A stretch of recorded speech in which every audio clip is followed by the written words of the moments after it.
Right, yep. Hello, I'm Tara Brabazon, and I'm the Dean of Graduate Research at Flinders University, and welcome to vlog 295, the determination to make a difference. Now, there are very few people on this planet that I could talk with on a vlog with that title. In fact, I think there is only one person. Professor Jacqueline Ewart. Jackie Ewart is a truly stellar human being. And there's so many things, there's so many components, there's so many areas of expertise I would like to talk about with Jackie. But what you're going to get from the vlog today, if you need this push and this inspiration, is you're going to get some grit. You're going to meet an astonishing scholar where things haven't always gone well. Things haven't always been easy, and yet with determination and brilliance and passion, Jackie Ewart has enacted a result, and frequently a stellar one.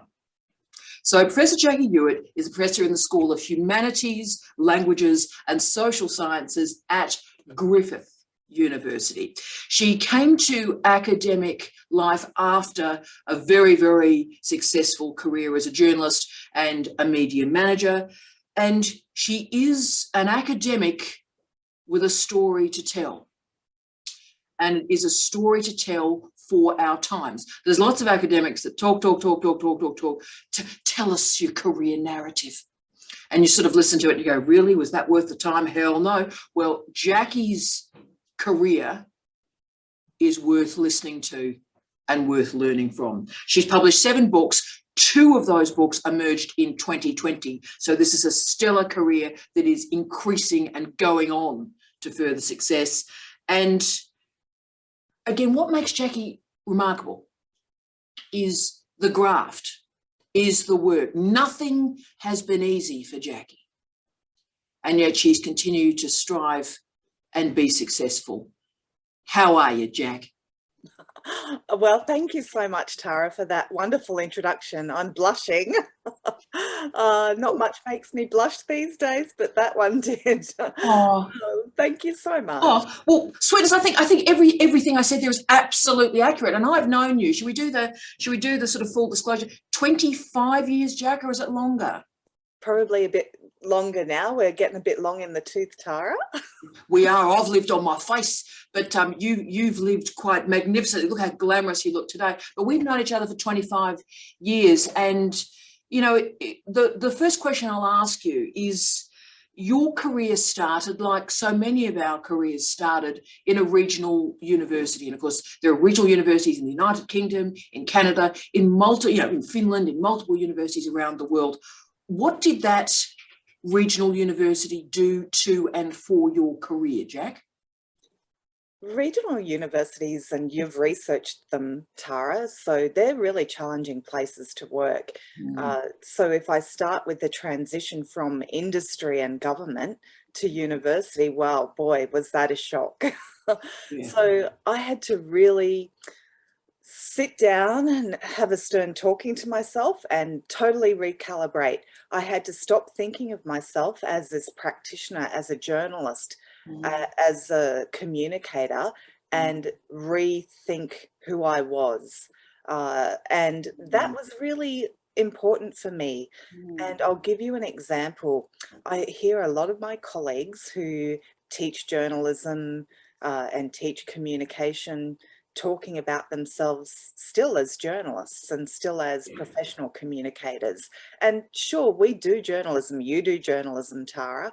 I do professional communication around my disasters research and other research. Absolutely. But we're academics. And this is the thing that I decided from the very beginning when I made that transition. I am now an academic. I'm no longer a journalist. I might still do that kind of work, and it certainly informed what I did when I became an academic, but I had to change that mindset, that from that profession to a completely different mindset, really. Yeah. So that transition was interesting. It was difficult. It was really challenging.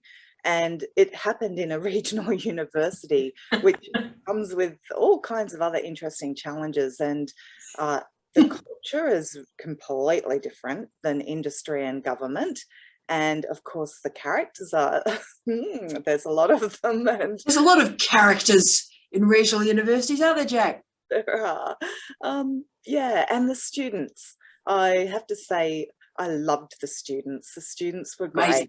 Amazing. Yeah, really amazing, really diverse backgrounds, but also totally replete with their own challenges, and educating those students with their challenges and their multiple backgrounds was illuminating. It was fun. It was difficult, but I learned so much from it. I learned that one style doesn't suit everybody really, and that your regional university is like a microcosm of, you know, the world, the educational world.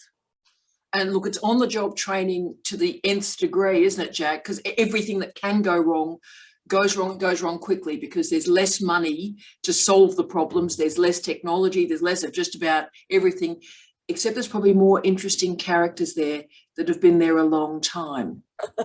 You're twitching, Tara. Yeah. Look, I am, because you and I were both, I know it seems now, looking at the scarred vestige of humans that we're looking at on this on this Zoom call, but we were both very, very, very young women when we started. And I know you and I had certain events where our eyes would just be out of our skull. Oh yes, there were quite a few of those.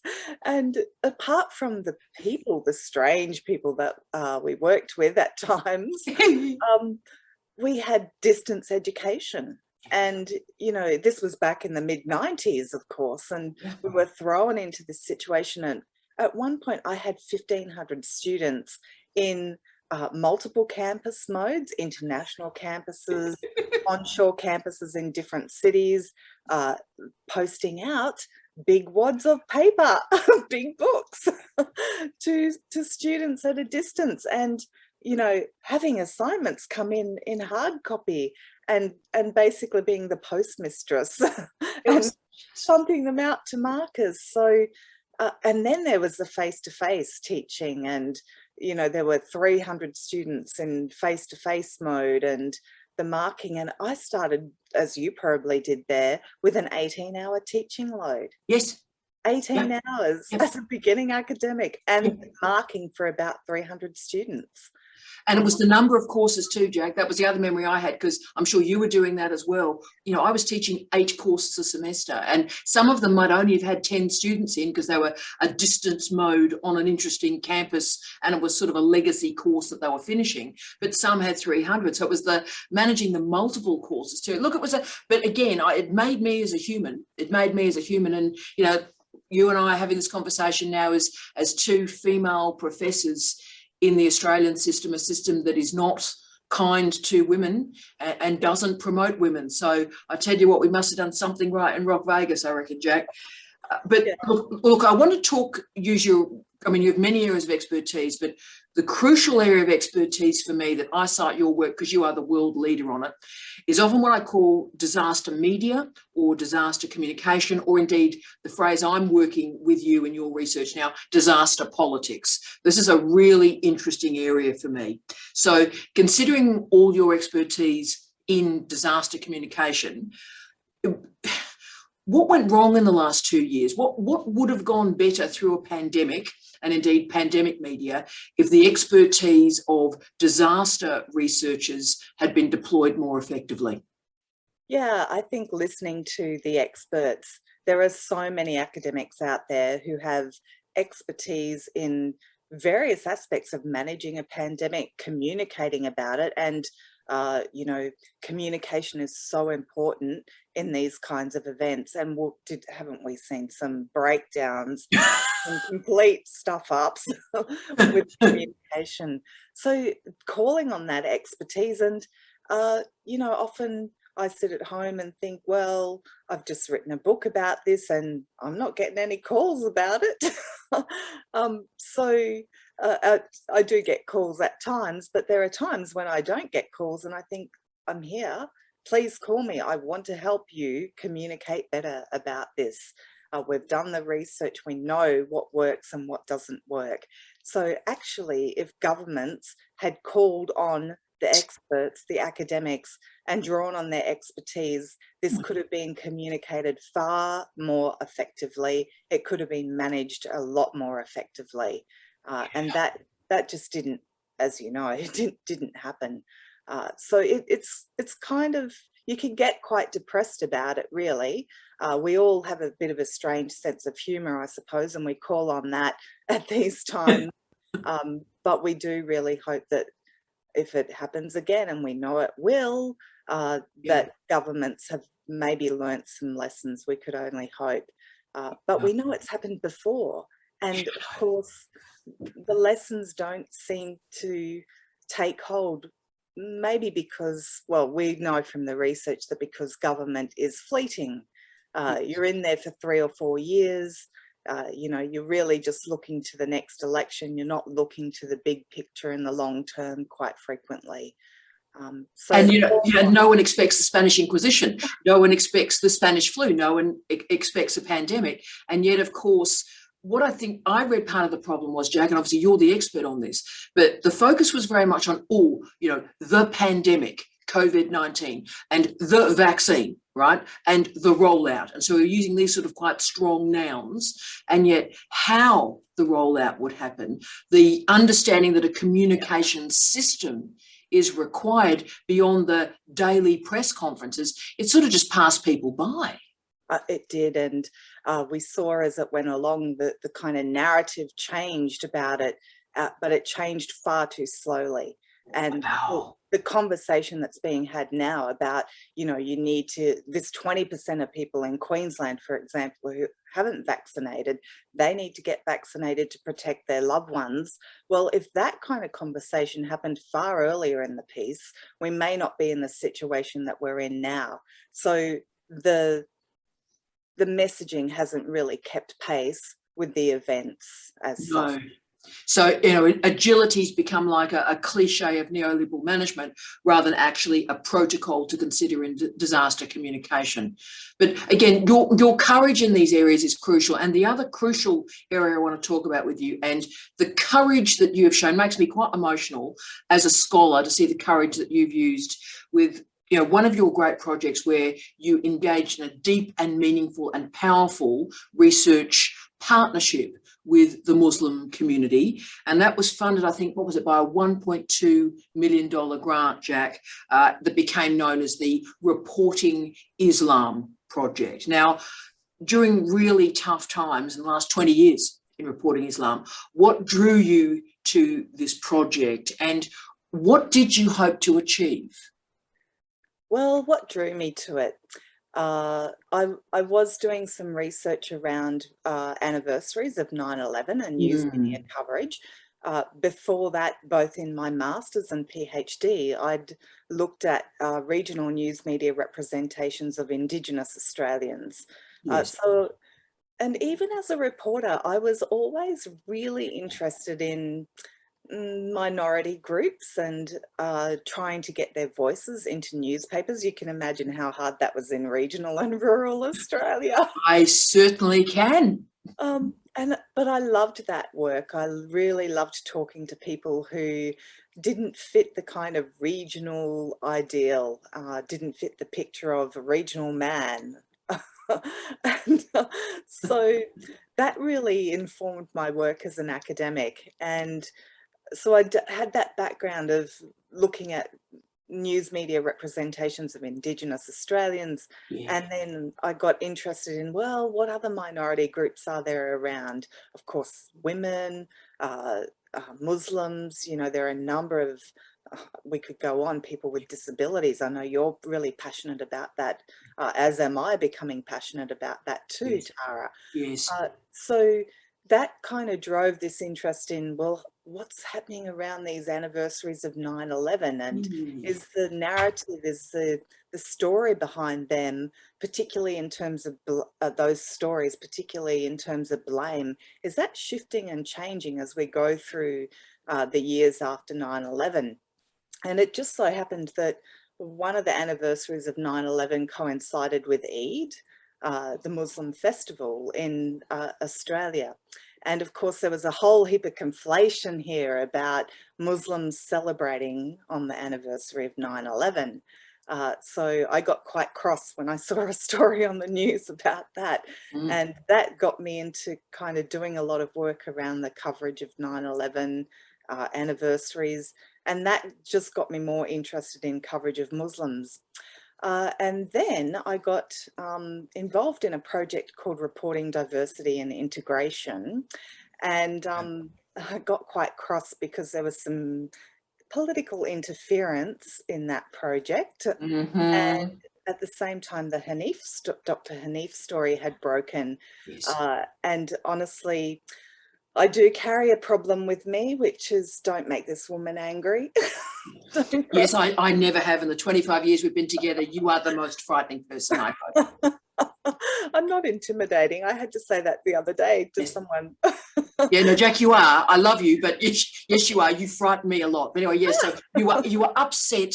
You were upset. So please continue. Yeah. So I got upset about this government interference because as a former journalist and as an academic, how can I stand up and teach my students about speaking truth to power and about not letting government interfere with your work as a journalist or as an academic if I'm going to bow to that pressure? So anyway, this woman got very cross and decided to write a book on the Dr. Hanif story, which took about 2.5 years because it was the never-ending story. It really was. And it's a story about political interference, and it's a story about, you know, wrongful treatment of someone because of their religion and their ethnicity. And anyway, it was fun. It was a lot of fun. At times it was weird, really weird. And it was a bit stressful, but it ultimately really cemented for me that that was one of my key research areas, the reporting of Muslims and Islam. Oh, and you've done the hard yakka community work too, Jack, and that's the bit of the story I want to log, that, you know, fantastic publications were produced. You've got all the KPIs. Publications were produced. Very strong funding for a multiple Cat 2, Cat 3 grant was formed, and, you know, so you've got all the KPIs there. But you went far beyond that and did the hard yakka in dissemination and co-creation and dissemination with multiple communities. And I thought you deserve great credit for that. Thank you, Tara. Thanks. It was and it's not just me. There was a whole team behind this project. There was a team of other academics, research assistants. There were Muslim trainers involved as well. We had an expert advisory panel that had representatives from every major news organisation in Australia on it.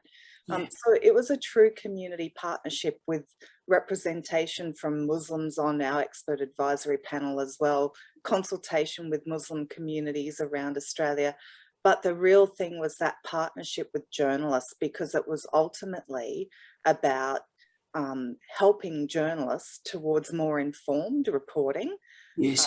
And to, you know, we know all the theory. There've been so many books, and some of them great books written about the theory around why Muslims are represented and misrepresented in certain ways in news media. But translating that theory into practical tips and hints and training for journalists was just so fantastic to be able to do that, because academics are often looked at as sitting in that ivory tower, you know, far away from the public, far away from the people they talk about.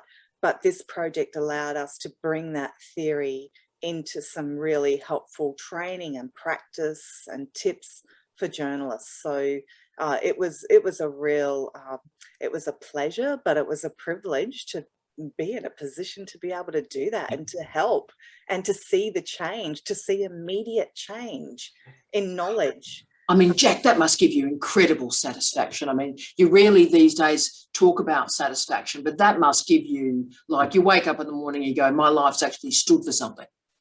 Yeah, and I don't know, to get back into newsrooms, to talk to people about the real issues that they face as journalists, time pressures, all of those things, but to see it in action and to make those connections with people and to ask them, because we asked them, why does this happen and how can we help you? What do you need to stop it happening and to make a better story?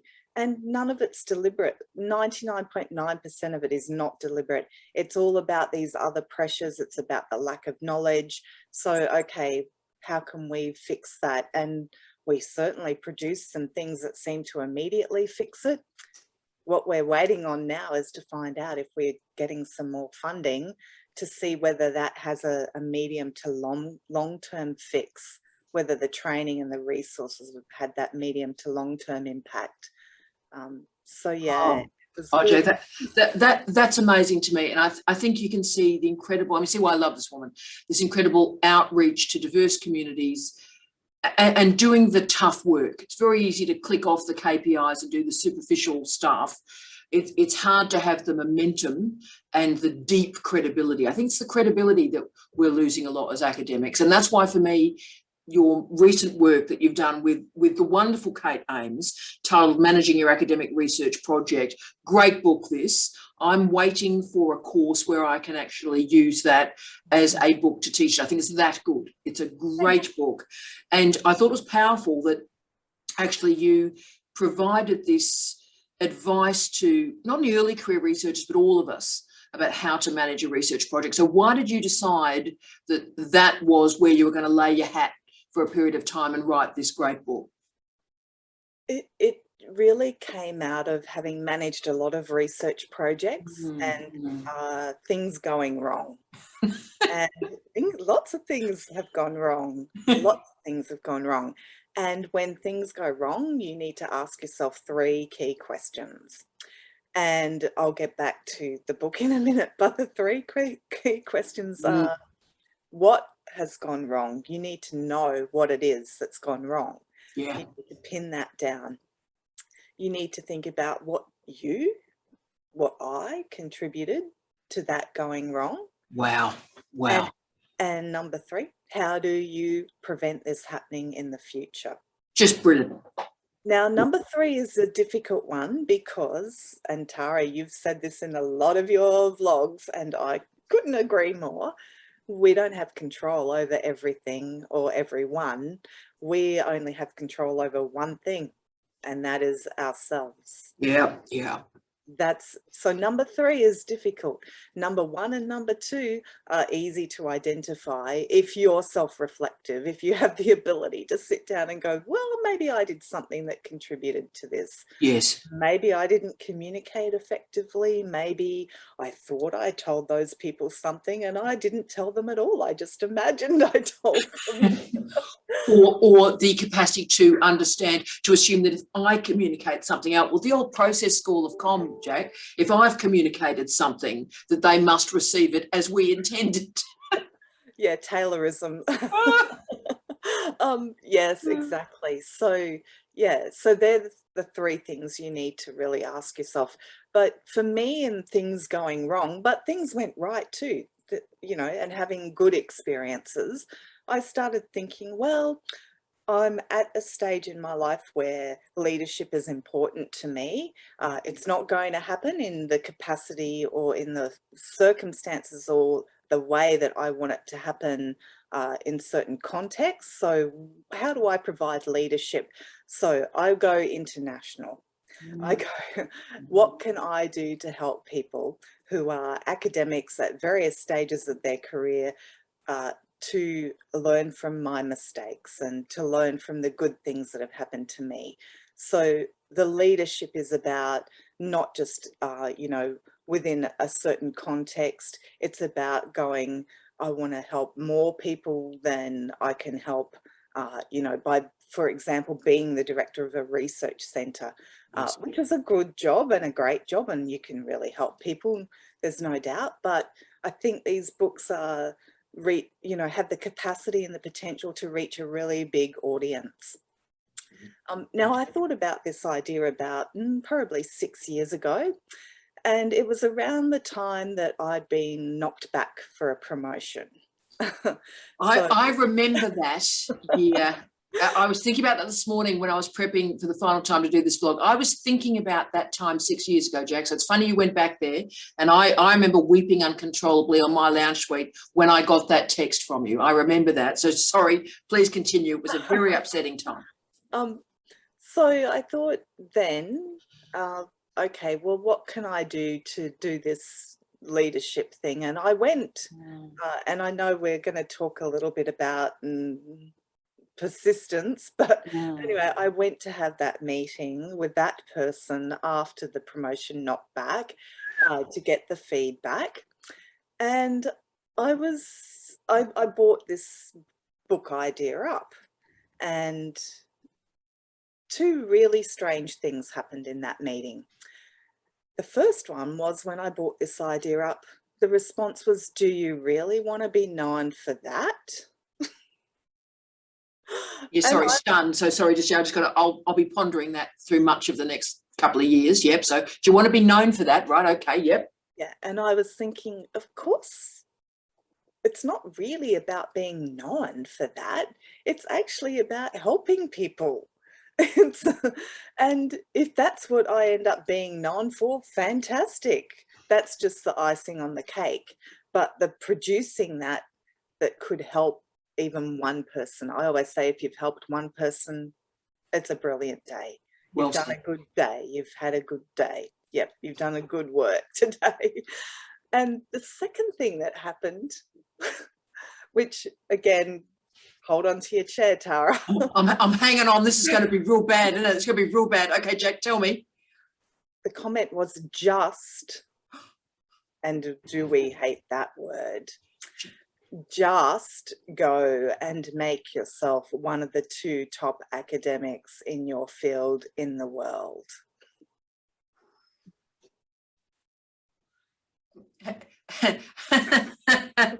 So that's the way for a woman to be promoted to professor in Australia. You just love a good Australian. You just have to go and be the 1 or 2 best people in your field, and that is how you make professor in Australia. So I just did. So you just did. Yes. So and you just got promoted. And I got promoted in 2018 to professor. Yes. But again, there is nothing like waving a red rag at a bull or a cow, perhaps is a better metaphor. Or a Jackie. To, you know, provide inspiration.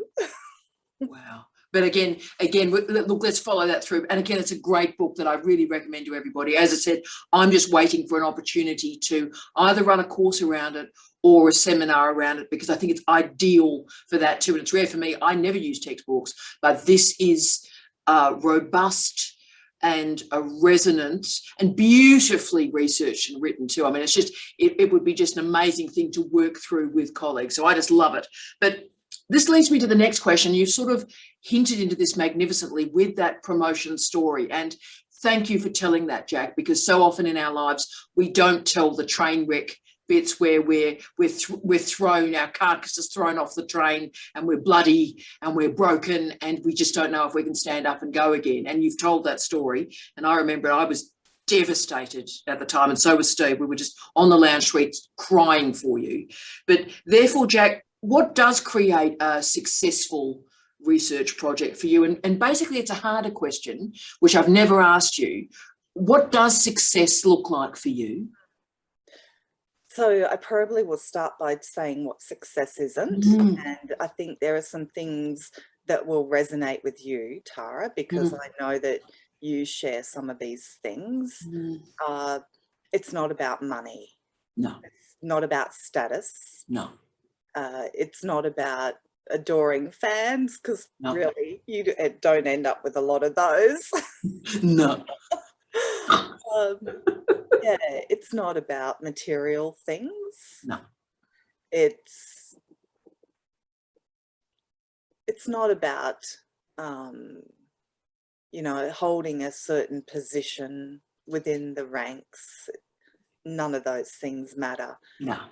For me, success is about making a change, helping people, doing something to change a situation. As a journalist, I was always really deeply embedded in this idea that there's some things are wrong in the world, in society, and if there is a way where you're in a position where you can bring some change to those things, particularly to help people who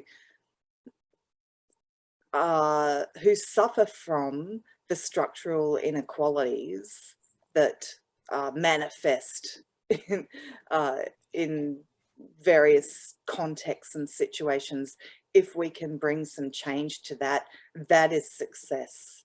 It's not just success for me in doing that, it's success for those people who don't have the power, they don't have the means to do that. So if we can do that, then I think we should be celebrating. We have done good in the world, and Jack, you do that every single day. I can feel how inspired thousands of people will be from that. But that wonderful determination of success you've given me there leads me to my question that I started when I was prepping this discussion with you. This was my first question, and the question reads something like this: you've overcome so many barriers in your life.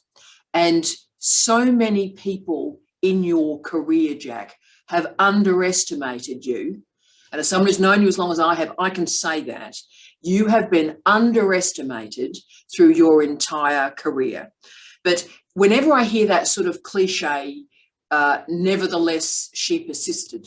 And I love that as a cliche. I'd love a T-shirt. Whenever I hear that phrase, the only person I think of is you. Is you.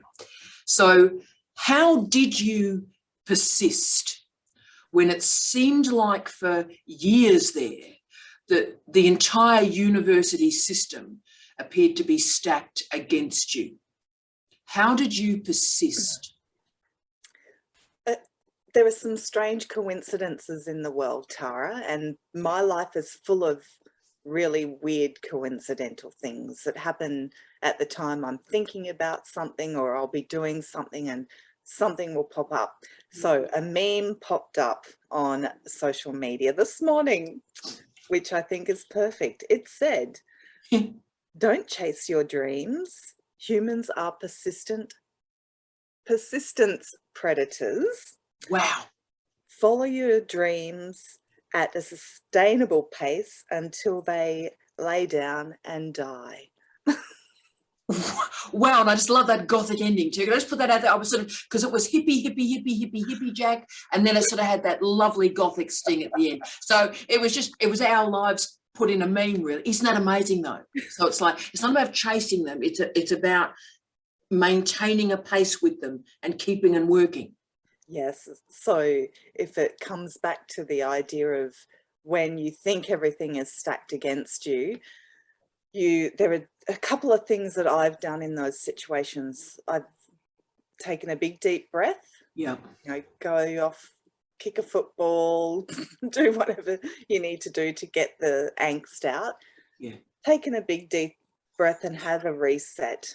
And one of the really important things to do at that point is to not think about the individual people that you think might be kneecapping your dream or kneecapping your promotion chances. Yes. But to think about the system.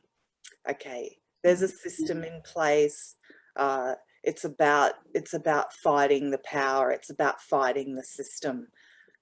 So in that recalibration, think about, okay, how can I make it impossible for them to not give me that promotion? Yeah. How can I make it impossible for them not to give me that grant? And go and make it impossible for them not to give it to you. Wow. Now, Jack, there's so much there. So your strategy, and this now makes a lot of sense to me, you take the people and the personality out. So as early as you can kick that football around and do yogic breathing, your goal is to take the people and the personalities out and focus on the systems and the structures. Is that right? You have to, Tara, because otherwise it will eat you up. It will, you know, if you know that there is someone in there who's been actively arguing against your chances for that promotion, then all that will do is eat you up. You will spend all your time feeding a beast that does not need to be fed. You need to spend that time feeding what helps you to grow and what helps you to develop and what helps you to improve. Yes. One of the other things I do is I get the feedback and I use the words when I'm parroting back to them in the next promotion exercise. So if you are told that, you know, you need to do something in some area, then do that, and then say in your next promotion application, as per the feedback from the last promotion application, I have done X, Y, and Z. Wow. And that's brilliant. So it's iterative, it's reflexive, and it takes the emotion out, but keeps the propulsion focused on success. Yeah. Oh, Jack, that's helped me a lot. I've realised how truly I've stuffed up through much of my career. You've helped me. I'm gonna now recalibrate through that information. So, Jack, last question from me, and it is about high degree supervision. Now, you've supervised incredible projects and incredibly diverse projects. You've had an incredible group of remarkable scholars recently that have explored Indigenous Australia and Indigenous Australians as either an Indigenous Australian or as a white fella. It's a remarkable research space and group that you've configured around you. So what advice would you offer to supervisors and to students out there who are in one of these tough research areas? So how do you persist and write the tough thesis? You have to hold on to your passion. And Tara, in your vlogs, you always say to students, find what it is that you're passionate about, because if you don't have a passion for it, you will run out of steam. And believe me, when you're dealing with difficult issues and sometimes difficult people, some of the people we research on can be difficult because they are not mainstream groups, you know, what are considered to be mainstream groups. They have been researched to the nth degree. So they rightly feel like, hey, you know, we're sick of people coming and taking stuff. So you have to form those relationships. You have to really work at those relationships, but you need to be driven by that passion. And often that passion is, I want to do something to make a change in the way things are happening, in the way, in the outcomes, you know, and particularly with Indigenous Australia, you know, outcomes are really important. The lower life expectancy, the high imprisonment rates, you know, making a change to these things. Wow, how fantastic is that?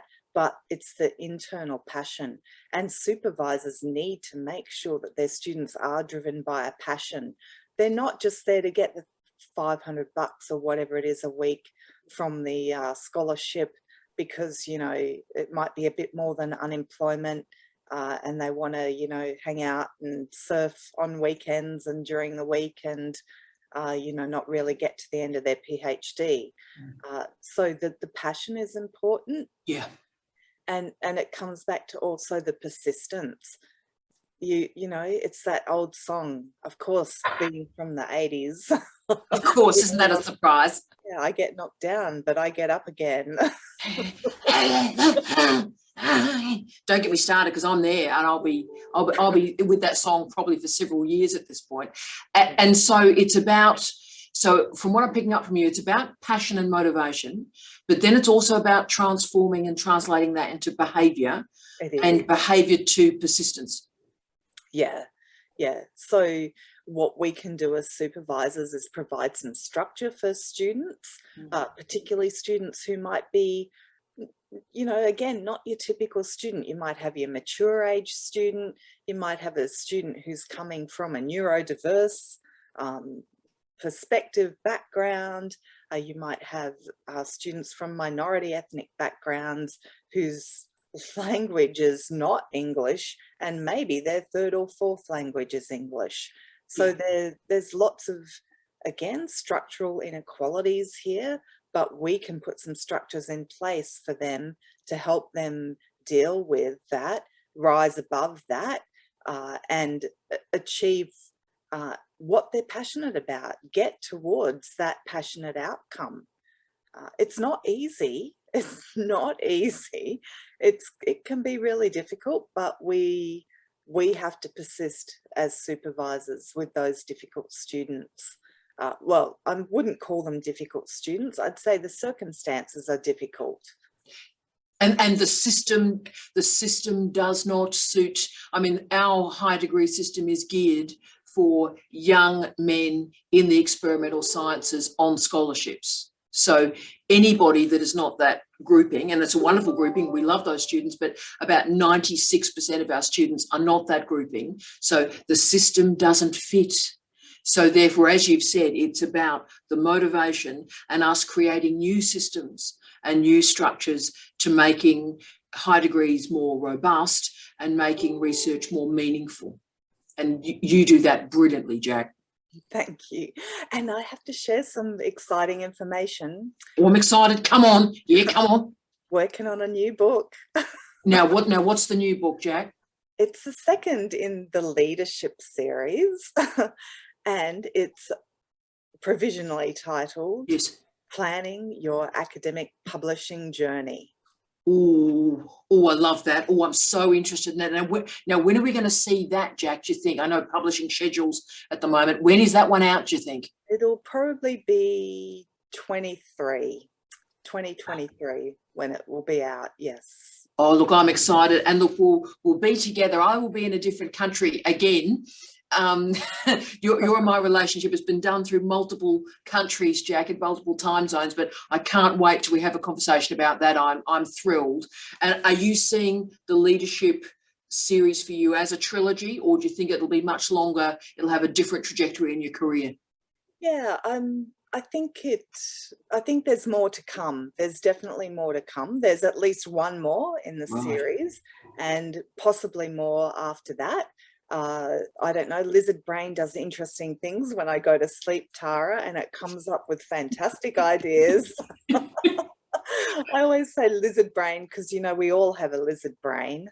Yes, but yours is a very glamorous lizard brain. Yes, mine just basically forgets consonants and just does vowels. Whereas your lizard brain is much more loquacious than mine. Much more loquacious than mine. Look, Jack, I love you. You know it. I've loved you for 25 years. And can I just say, I didn't realise, I won't get emotional, I didn't realise, I mean, obviously I'm terribly interested in you, and I've asked questions of you that I always wanted to know the answers, and I've just happened to record it so those answers are shared. But ironically, I think what we've also captured, Jack, is the story of academic friendship too, and two women who have made it to a professor in Australia who are friends. And that's a really, really rare story. And I think that's why I was so emotional when you were made professor, because it seemed to me you deserved it 15 years before you got it. And there was something that was just right in life that finally such an astonishing person was rewarded. But I thank you for your incredible research. You are one of the most remarkable writers I know. You are a remarkable supervisor, a remarkable teacher, and can I say you're a really damn good friend as well. You're amazing, Jackster. Right back at you, Tara. Love you, and thank you so much for all your support and everything you do for everyone, Tara. It has been an amazing friendship. It's been very valuable, and it will continue to be an amazing friendship. And You know, no matter where you or I are in the world, there's always technology. Yeah. And we will sustain and we will persist. So, colleagues, on behalf of Jack and myself, we wish you love, light, and peace. Jack and T, out.